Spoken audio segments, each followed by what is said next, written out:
Hi மக்களே, எல்லாரும் எப்படி இருக்கீங்க?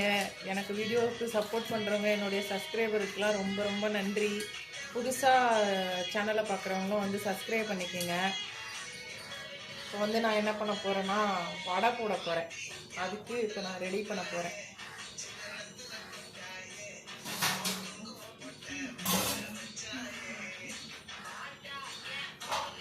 இன்னைக்கு வேலைக்கு போயிட்டு வந்தேன். சரி ரெஸ்ட் எடுக்கலாம் பார்த்தா ரெஸ்ட் எடுக்க முடியல. தூங்கலான்னு பார்த்தா தூங்கவும் முடியல. சரி பிள்ளைங்களுக்கு ஸ்நாக்ஸு செய்யலாம், எதுவுமே இல்லையே பிள்ளைங்களுக்கு. காலையிலே ஸ்நாக்ஸுக்கு வந்துட்டு இன்றைக்கி தான் கடையில் வாங்கிக்க சொல்லி பைசா கொடுத்து விட்டுட்டேன். காலையில் போகும்போதே கடையில் வாங்கிக்கிட்டு போயிட்டுருப்பாங்க. அதனால் எப்பவுமே செஞ்சு கொடுத்து விட்ருவேன். சரின்ட்டு இன்றைக்கி விட்டுட்டேன். கொஞ்சம் சோம்பேறித்தனம் போட்டுக்கிட்டு இன்றைக்கி விட்டாச்சு. ஃபோனை ஆஃப் பண்ணிட்டு வந்துடுறேன்.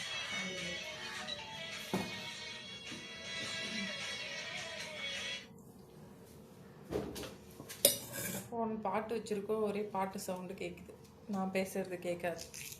அதுக்கு தான் இன்றைக்கி வந்துட்டு க்ரீன் கலரில் பருப்பு வடை போட போகிறேன்.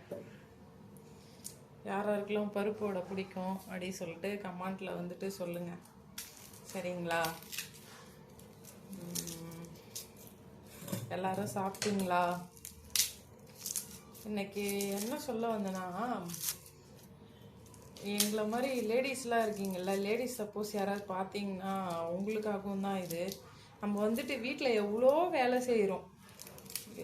சமைக்கிறதுலேருந்து, பாத்திரம் கழுவுறதுலேருந்து, துணி துவைக்கிறதுலேருந்து, பிள்ளைங்கள ஸ்கூலுக்கு அனுப்புறதுலேருந்து எல்லா வேலையும் நம்ம தான் செய்கிறோம். நம்ம வேலை செய்யாமல் சும்மா இல்லை, சரியா? வேலை செஞ்சுக்கிட்டு தான் இருக்கோம். ஆனால் ஒரு சில விஷயத்துலலாம் வந்துட்டு நம்ம ரொம்ப சோம்பேறித்தனம் பார்க்குறோம். எதில்ன்னு கேட்டிங்கன்னா, நான் பார்க்குறேன், நேற்று பிள்ளைங்கள வந்துட்டு ஸ்கூலில் விட்டுட்டு வரேன். ஸ்கூலில் விட்டு வந்தால் ஒருத்தவங்க வந்துட்டு வண்டியில் தான் வராங்க, ஸ்கூட்டியில் பிள்ளைய ஸ்கூலுக்கு கொண்டு போய் விட்றதுக்காக போகிறாங்க. அவங்க பார்த்தீங்கன்னா குப்பை எடுத்துகிட்டு வந்தாங்க. குப்பை எடுத்துகிட்டு வந்து அவ்வளோ தூரத்தில் இருந்து வண்டியில் வர தெரியுது. வந்து அந்த குப்பை கூட பெருசாக வண்டி இருக்குல்ல, அந்த வண்டியில் போடாமல் கீழே அங்கேருந்து வந்து இப்படி தூக்கி இப்படி விசிறி இப்படி கடாச்சிட்டு போகிறாங்க. அது உள்ளே போட்டால் என்ன, அங்கே இருந்தால் போடுறதுக்காக தான் வரும். அவ்வளோ தூரத்துலேருந்து எடுத்துகிட்டு வந்து போடுறீங்க, ஓகே தான். அதையும் உள்ளே போட்டால் என்ன, அது வெளியே இப்படி போட்டு அதை அவங்க வந்துட்டு மறுபடியும் எடுத்து உள்ளே போட்டு மறுபடியும் எடுத்துக்கிட்டு போகணுமா? நம்மளுக்குன்னு ஒரு மனசாட்சி இல்லையா? அவங்க இடத்துல வந்து பாருங்கள், நீங்கள் அதுக்கே சோம்பேறித்தனம் படுறீங்க உள்ளே எடுத்துகிட்டு உள்ளே போடுறதுக்கு. அப்போ அவங்க எவ்வளோ கஷ்டப்பட்டு அந்த குப்பையை எடுத்து மறுபடியும் அதில் போட்டு அதை எடுத்து கையால் க்ளீன் பண்ணி தனித்தனியாக பிரித்து இந்த மாதிரி வேலையெல்லாம் செய்வாங்க. ஒரு சிலவங்க பேடெல்லாம் அப்படியே போட்டு போயிடுறீங்க. கஷ்டமாக இருக்குது அதெல்லாம் பார்க்கும்போது. அவங்களும் நம்மளை மாதிரி பொண்ணு தானே, அதெல்லாம் கையை வச்சு எடுத்து வேலை செஞ்சு எடுத்து க்ளீன் பண்ணுறதுக்கு. ஆஃபீஸில் நம்மளுக்கு எக்ஸ்ட்ரா, உங்களுக்குலாம் ஆஃபீஸில் யாராவது எக்ஸ்ட்ரா வேலை இட்டுட்டா எவ்வளோ கோவம் வரும், எவ்வளோ டென்ஷன் ஆகும். இவ்வளோ வேலை இடுறாங்க, இவ்வளோ இது பண்ணுறாங்கன்னு எக்ஸ்ட்ரா ஒரு வேலை செஞ்சிட்டா கூட அப்படின்னா வேறு ஆஃபீஸ் மாற்றணும் அப்படின்லாம் சொல்லிட்டு பிளான் பண்ணுறவங்களும் இருப்பீங்க. அதனால் அந்த மாதிரிலாம் யாரும் வந்துட்டு குப்பையை போடாதீங்க. லைட் வெளிச்சம் இல்லை, இப்படி வச்சதான் லைட் வெளிச்சம் இருக்குது, இல்லைன்னா இப்படி வச்சதான் இருக்குது. சரி இப்படியே வைக்கிறேன், தெரிகிற வரைக்கும் தெரியட்டும். நான் வந்துட்டு வடைக்கு பாருங்கள், சோம்பு, பூண்டு, பச்சை மிளகா, கருவேப்பிலை எல்லாத்தையும் வந்து ஒட்டுக்கு போட்டுட்டு அரைக்க போகிறேன். கொத்தமல்லி போட்டு அரைக்க போகிறேன்.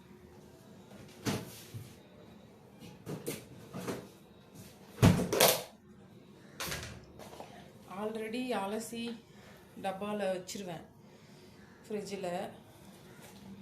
இப்போ எல்லாத்தையும் போட போகிறேன்.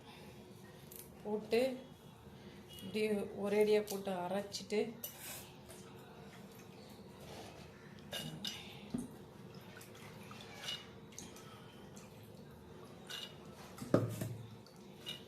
உப்பு கொஞ்சம் போட்டுக்கலாம்.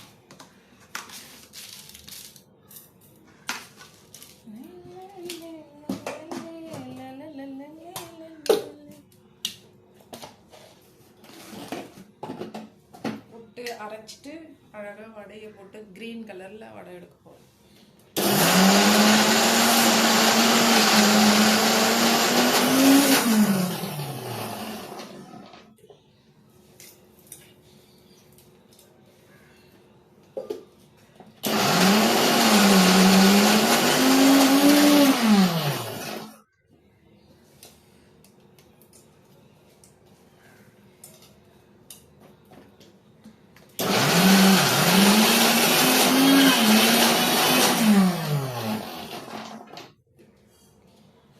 ஏன் இந்த மாதிரி போட்டு அரைக்கிறேன்னா, ஒரு சிலவங்களாம் வந்துட்டு பூண்டு, பச்சை மிளகா இதெல்லாம் வந்துட்டு ஒதுக்குவோம்ல, பிடிக்காது, அந்த தூக்கி போட்டுருவோம்ல.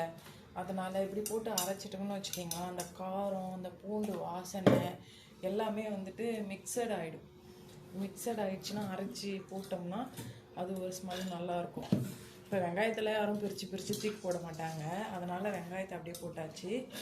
மீதி பூண்டு, பச்சை மிளகா, கருவேப்பிலை, கொத்தமல்லி, சோம்பு எல்லாத்தையும் போட்டு மிக்சியில் போட்டு அரைச்சாச்சு. இப்போ ரெண்டாவது போடுறது வந்துட்டு ஒன்றும் பாதியமாக போட்டு அரைச்சிக்கலாம். அது ஃபஸ்ட்டு வந்து பூண்டுலாம் போடுறதுனால நல்லா கொஞ்சம் மசிச்சுட்டேன் அதை. இப்போ ரெண்டாவது போடுறத வந்துட்டு ஃபுல்லாக போட்டு அரைச்சிடலாம்.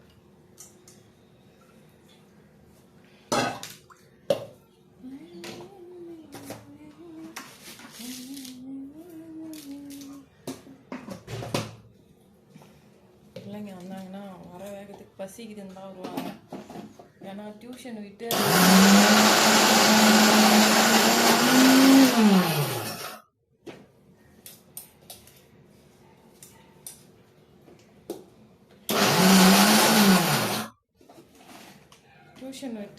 ஸ்கூல் விட்டு டியூஷனுக்கு அப்படியே போயிடுறாங்க பிள்ளைங்க. அதனால் எதுவுமே சாப்பிடாம போகிறாங்களா, அதனால் வந்த உடனே பசிக்குதுன்னாங்க பிள்ளைங்க. வந்த உடனே சாப்பிட்றதுக்கு என்ன இருக்குன்னு தான் தேடுங்க. அதனால் செஞ்சு வச்சிட்டோம்னா வந்தாங்கன்னா அப்படியே சாப்பிட்டு முடிச்சிடுவாங்க. நல்லா போட்டு பிசைஞ்சிட்டு வடையை போடும். கொஞ்சோண்டு கொத்தமல்லியை வந்துட்டு நறுக்கி போட்டுடலாம், கலர்ஃபுல்லாக இருக்கும் பார்க்குறதுக்கு.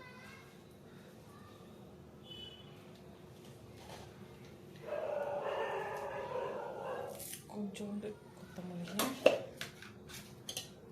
அப்படியே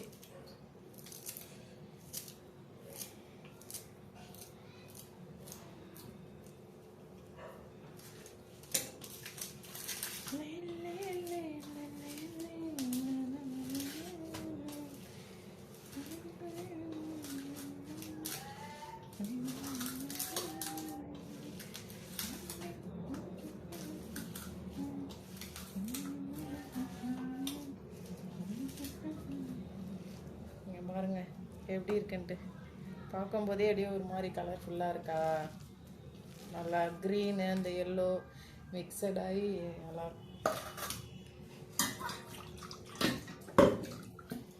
ஃபஸ்ட்டு எண்ணெய் காஞ்சிடுச்சு. வடையை போட்டு எடுப்போம். வடையை அப்படியே குட்டி குட்டியாக இல்லைன்னா ஒரு சின்னதாக போட்டு எடுத்துட்டு காமிக்கிறேன்.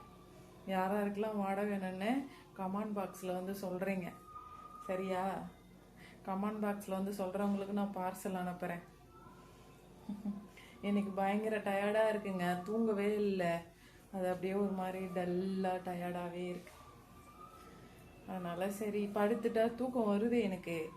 சரி படுத்துட்டா பிள்ளைங்கள பார்க்க முடியாது, சாப்பாடு அப்புறம் ஏஞ்சி லேட்டாக தான் செய்ய முடியும். அதனால் இதெல்லாம் செஞ்சுட்டு ஒரேடியாக சீக்கிரமாக நைட்டுக்கு சீக்கிரம் படுத்து தூங்கலாம் அப்படி சொல்லிட்டு. எண்ணெய் காஞ்சிடுச்சான்னு பார்ப்போம். எண்ணெய் கொஞ்சம் காயட்டும். நான் வந்துட்டு லைவ் போட வேண்டாம் அப்படின்னு நினைக்கிறேன். லைவ் போட்டால் அது எதுன்னு பேசுகிறாங்களா, எனக்கு பயங்கரமாக டென்ஷன் ஆகுது. யாராவது எதனா சொல்லிட்டாலே எனக்கு கஷ்டமாக இருக்கும். அதனால் பயங்கரமாக டென்ஷன் ஆகுறதுனால லைவ் வேண்டாம், வீடியோவே போடுவோம் அப்படின்ட்டு பார்க்குறேன். நான் பேசுகிறது உங்களுக்கு கேட்குமா என்னன்னு தெரியல, ஸ்லோவாக தான் கேட்கும்னு நினைக்கிறேன். ஏன்னா வந்துட்டு நான் ஸ்லோவாக தானே பேசுகிறேன், அதனால் உங்களுக்கு வீடியோ பார்க்குறவங்களுக்கு கொஞ்சம் ஸ்லோவாக தான் கேட்கும்னு நினைக்கிறேன் நான். வடையை போட்டு எடுத்துட்டு காமிக்கிறேன். ஓகேவா? லைவ் போட சொல்லி ஒருத்தர் சிஸ்டர் லைவ் போடுங்க சிஸ்டர் நாளைக்கு அப்படின்னு சொல்லிட்டு கமெண்ட் பாக்ஸில் கமெண்ட் பண்ணியிருக்காரு. வேண்டாம் எதுக்கு லைவ் போட்டுக்கிட்டு அப்படி சொல்லிட்டு பார்க்குறேன். அதுக்கெல்லாம் ஒரு பொறுமை வேணும், அட்ஜஸ்ட்மெண்ட் வேணும். அந்த அட்ஜஸ்ட்மெண்ட்டு பொறுமை என்கிட்ட கிடையாது. அதே மாதிரி வந்துட்டு இன்ஸ்டாகிராம்லாம் வந்துட்டு என்ன நிறைய பேர் இப்போ வந்துட்டு ஃபாலோ பண்ண ஆரம்பிச்சிட்டாங்க. அதிகமாகிடுச்சு ஃபாலோஸ். அதில் கரெக்டாக 1000K மேலே போகுது. அதுக்கு முன்னாடி கிடையாது. இப்போ இருக்க ஃபாலோஸ் வந்துக்கிட்டே இருக்காங்க. அதில் வந்துட்டு என்னுடைய ரீல்ஸை வந்துட்டு இது ஸ்டோரியாக போட்டிருக்காங்க. அதுக்கு நான் வந்துட்டு தேங்க்யூ அப்படின்னு சொல்லி போட்டிருந்தேன். அந்த ஸ்டோரியாக போட்டுட்டு என்கிட்ட வந்துட்டு என்னுடைய வீடியோஸில் வந்துட்டு சொன்னாங்க, இந்த மாதிரி நான் வந்துட்டு ஸ்டோரியாக போட்டிருக்கேன், போய் பாருங்கள் ஸ்டோரியாக போட்டிருக்கேன் அப்படின்னு சொல்லிட்டு சொன்னாங்க. நான் போய் பார்த்தேன், ஸ்டோரியாக போட்டிருந்தாங்க. இது வரைக்கும் என்னுடைய ரீல்ஸ்லாம் வந்துட்டு யாருமே ஸ்டோரியாக போட்டது கிடையாது. சரி போட்டுட்டாங்க அப்படி சொல்லிட்டு நான் என்ன பண்ணேன், அவங்க போட்ட ஸ்டோரியை நான் மறுபடியும் போட்டு என்னுடைய ஐடியில் போட்டுட்டு தேங்க்யூ அப்படி சொல்லிட்டு போட்டிருந்தேன், நன்றி அப்படின்ட்டு போட்டிருந்தேன். திருப்பி ஏன் பேச மாட்டேறீங்க, எனக்கு ரொம்ப பிடிக்கும். சோஷியல் மீடியாவில் வந்தால் ரீல்ஸ்லாம் பண்ணும்போது ஃபில்ட்ரு போட்டு நம்ம பண்ணுறோம். இது வந்து ஃபில்ட்ரு கிடையாது, இதுதான் ஒரிஜினல் ஃபேஸு. சரியா? இப்போதைக்கு டல்லாக இருக்கேன், அவ்வளோதான். அதனால் வந்துட்டு உங்களை எனக்கு பிடிக்கும், நீங்கள் என்கிட்ட பேசுங்க, நான் அவங்ககிட்ட பேசணுன்னு கண்டினியூவாக வந்து மெசேஜ் போட்டுக்கிட்டே இருந்தீங்கன்னு வச்சுக்கிங்களேன், என்னால் அதுக்கு ரிப்ளை கூட பண்ண முடியாது. ஏன்னா எனக்கு என் வேலையை பார்க்கணும். ரிப்ளை பண்ணிக்கிட்டு உட்காந்துருந்தேன்னு வச்சுக்கிங்களேன், வேலையை பார்க்க முடியாது. அதனால் அதை அவாய்ட் பண்ணிட்டேன். அவாய்ட் பண்ணோடனே பொம்மை மோசி பொம்மையை போட்டு அழுகுற மாதிரி அப்படின்னு போட்டு இது பண்ணாங்க. நான் என்ன பண்ண விட்டுட்டேன். நீ எப்படியா போ, நீ ஃபாலோ பண்ணாட்டினா போ, உனக்குலாம் வந்துட்டு ரிப்ளை பண்ணிக்கலாம் இருக்க முடியாது. நம்மளால் 1008 வேலை இருக்குது, 1008 பிரச்சனை இருக்குது. இதில் வந்துட்டு உனக்கு வந்துட்டு ரிப்ளை பண்ணிக்கிட்டு இருக்க முடியாது அப்படின்ட்டு. ஏன்னா ரீல்ஸ் பண்ணுறவங்களாம் வந்துட்டு மெசேஜ் பண்ணால் பேசுவாங்கன்னு நீங்கள் நினைக்கிறீங்க. அப்படிலாம் கிடையாது. அவங்களுக்கு ஒரு வேலை இருக்குது, ஒரு பிரச்சனை இருக்குது. அதெல்லாமே அவங்கவுங்க பார்க்கணும்.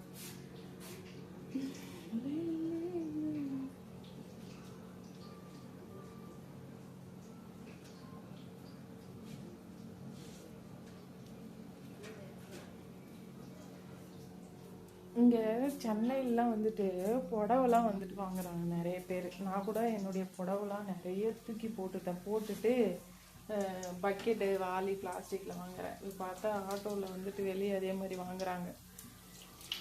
தள்ளு வண்டியில் தான் வந்து வாங்குவாங்க. சாரீலாம் வாங்கிட்டு அதுக்கு பிளாஸ்டிக் டப்பா கூட ஒரு 50-100 கொடுத்துட்டுனா நம்ம கேட்குற பாத்திரத்தை கொடுத்துட்டு போவாங்க. இப்போ பார்க்குறேன் அது ஆட்டோவில் கூட வந்து வாங்க ஆரம்பிச்சிட்டாங்க போல்.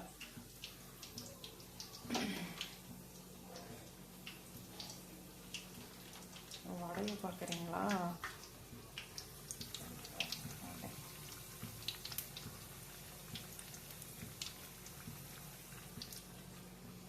ஃபுல்லாக வீடியோ பார்க்குறாங்களாம் வந்துட்டு நான் ஃபுல்லாக வீடியோ பார்த்துருக்கேன், நான் ஃபுல்லாக வந்துட்டு வீடியோ பார்த்துட்டேன் அப்படி சொல்லிட்டு எனக்கு கமெண்ட் பாக்ஸில் கமெண்ட் பண்ணுங்க. சரியா? ஏன் சொல்கிறேன்னா நிறைய பேர் வந்துட்டு என்னுடைய வீடியோஸை வந்துட்டு ஃபுல்லாக பார்க்குறது இல்லை, பாதியாக கொஞ்சம் தான் வீடியோ பார்க்குறதே. அதனால தான் சொல்கிறேன் ஃபுல்லாக பாருங்கள். நான் மதியத்துலேருந்து சாப்பிட்ல. காலையில் சாப்பாடு மணி ஒரு 11:30 மணிக்கு 12 மணிக்கு தான் சாப்பிட்டேன், அவ்வளோதான். அதோட சாப்பிட்ல. கூழ் வச்சுருக்கேன், கெவுருமா கூழ் வச்சுருக்கேன். அதை ஆனால் சூடு பண்ணி குடிக்கணும், பிள்ளைங்களுக்கு கொடுக்கணும். இதில் வச்சுருக்கேன், செஞ்சு வச்சுட்டேன், அதை குடிக்கல. இதெல்லாம் செஞ்சு முடிச்சுட்டு அதுக்கப்புறம் குடிக்கலாம். பிள்ளைங்க வந்தாலும் சத்து மாவு கூழ் ஃபஸ்ட்டு கொடுத்துட்டு அதுக்கப்புறமா எது வந்தாலும் கொடுக்கலாம் அப்படின்ட்டு. நைட்டுக்கு இட்லி தோசை தான் ஏதாவது செய்யணும். அதுக்கு ஏதாவது சைட் டிஷ்ஷுக்கு தொட்டுக்க பூசணிக்காய் சட்னி, இல்லை சொரக்காய் சட்னி, இல்லை சௌச்சௌ சட்னி, இப்படி அதெல்லாம் பண்ணணும். அதே மாதிரி சட்னிலாம் நான் வந்துட்டு ஒரே மாதிரியெல்லாம் பண்ண மாட்டேங்க. ஒரு நாளைக்கு பூசணிக்காய் சட்னி, ஒரு நாளைக்கு சௌச்சௌ சட்னி, ஒரு நாளைக்கு புடலங்காய் சட்னி, ஒரு நாளைக்கு அப்படியே என்னென்ன காயில் இருக்கோ அந்தந்த காயில் ஒரு சட்னி பண்ணி சாப்பிடுவோம். ஒரே மாதிரி வெறும் தேங்காய் சட்னி அது இதுன்னு தக்காளி சட்னி அப்படிலாம் பண்ண மாட்டேன். ஒரு நாளைக்கு ஒரு சட்னி செஞ்சு சாப்பிடுவோம். குழந்தைங்களுக்கும் பிடிக்கும், குழந்தைங்களும் சாப்பிடுவாங்க. குழந்தைங்க வந்துட்டு சாப்பிட மாட்டேன்லாம் சொல்ல மாட்டாங்க. அந்த மாதிரி சட்னிலாம் பண்ணால் என் பிள்ளைங்க நல்லா சாப்பிடுவாங்க காயில். வடை ஆயிடுச்சு, எடுத்துன்னு பாருங்க காட்டும்.